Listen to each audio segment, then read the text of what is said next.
The night was thick with silence, broken only by the whisper of wind over the hills of Israel.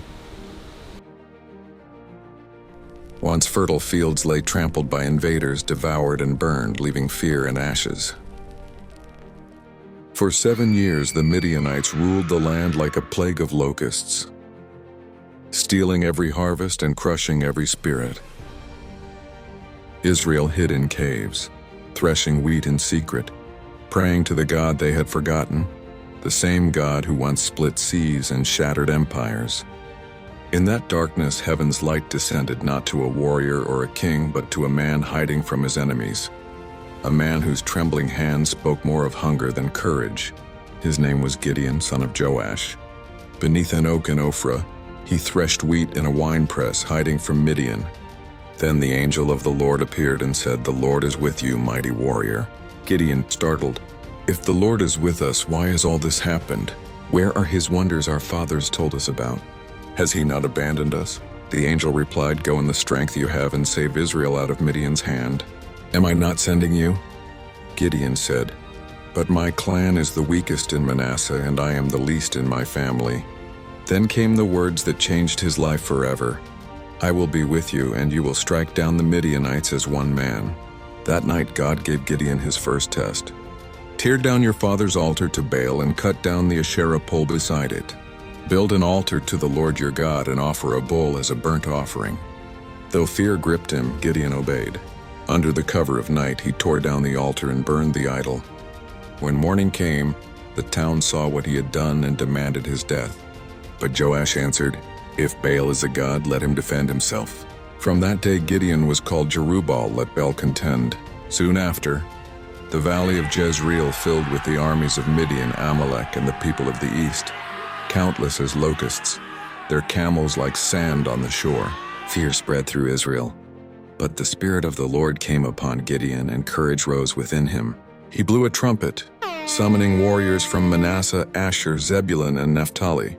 32,000 men gathered to fight. But the Lord said, "You have too many. If I deliver Midian into their hands, Israel will boast that their strength saved them." So Gideon said, "Whoever is afraid, let him return home."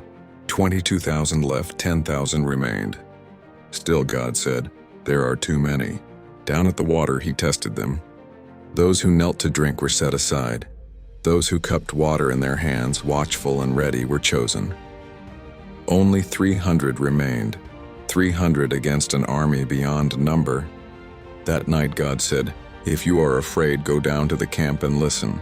Gideon crept through the shadows to the edge of the enemy camp and heard a man telling his dream. "I saw a loaf of barley bread tumble into the camp of Midian. It struck a tent and it fell." His companion replied, "This is none other than the sword of Gideon, son of Joash. God has given Midian into his hand." Gideon bowed in worship, faith burning like fire in his chest. He returned to his camp and cried, "Arise, for the Lord has delivered the camp of Midian into our hands."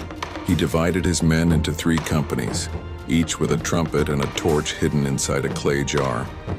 No swords, no shields, only faith. At the beginning of the middle watch, when guards had just changed, Gideon's men surrounded the camp.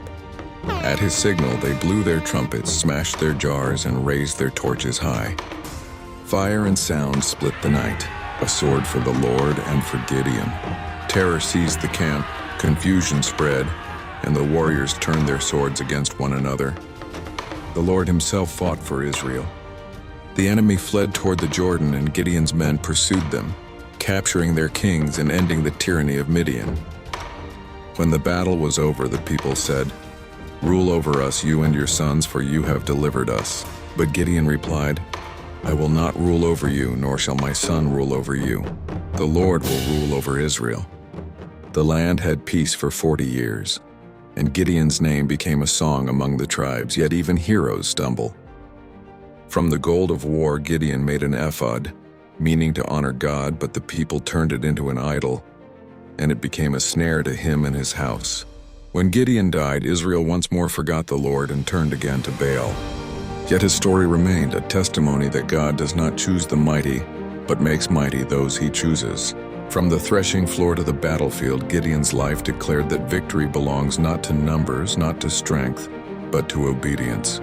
He was the man who faced impossible odds and found that faith was stronger than fear. Through Gideon, the Lord showed that he can take the weakest vessel and make it a weapon of deliverance, a light in the darkest hour, a reminder that when God speaks, the smallest flame can become a blazing army.